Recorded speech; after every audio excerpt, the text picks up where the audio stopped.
Number 26 में ये do this दिया गया है, तो इसको हम लोग देखते हैं। यहाँ पे लिखा हुआ है कि take 2 different rectangular cardboard strips of different width. जैसा कि फिगर 3.8 में 2 स्ट्रिप्स दी गई हैं, इस तरीके से हम लोगों को ले लेना है।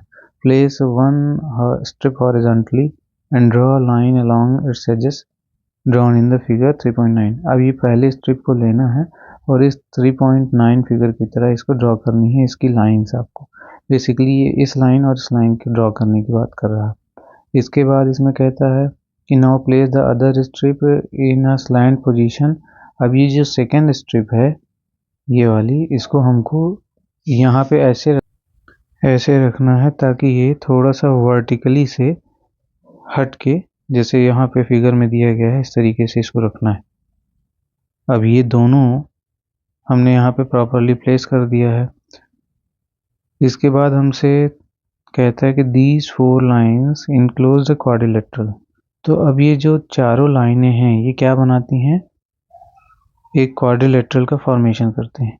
ये देख सकते हैं कि यहाँ पे एक क्वाड्रिलेटरल बन रहा है, एक साइड, 2 साइड, 3 साइड और 4 साइड वाला, और इसमें एक डॉटेड लाइन से शो भी किया है। This is made up of 2 pairs of parallel lines. ये 2 पेयर ऑफ पैरेलल लाइन से बना हुआ है।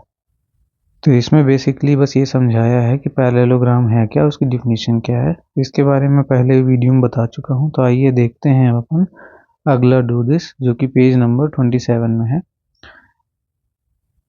अब इस डू दिस में हमसे कह रहा है कि हमें 2 पैरेललोग्राम लेने हैं, एक ABCD और एक A', B', C' और D'।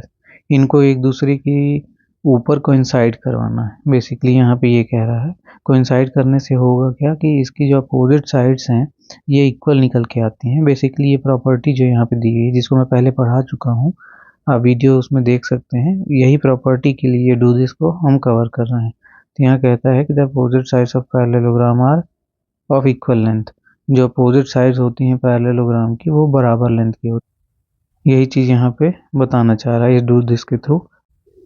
तो यहाँ पे हमसे क्वेश्चन कह रहा है कि व्हाट डू यू फाइंड इस AB और BC के बारे में। तो आइए देखते हैं।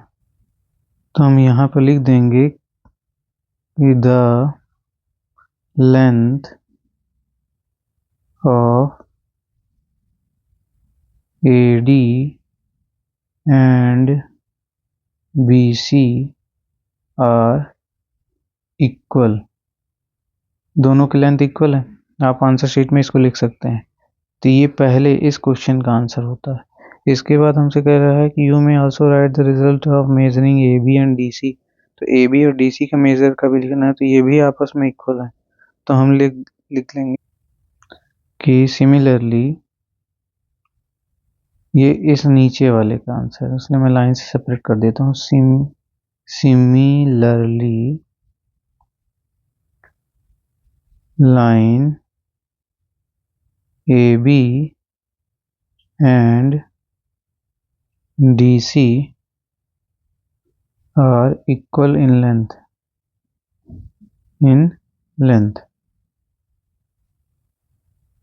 आपको सेकंड क्वेश्चन का बस इतना ही आंसर आपको यहाँ पे लिख देना है। इससे ये हमारी प्रॉपर्टी प्रूफ होती है। इस प्रॉपर्टी को मैं पहले एक्सप्लेन कर चुका हूँ। आइए हम अब देखते हैं ट्राई दी इसको।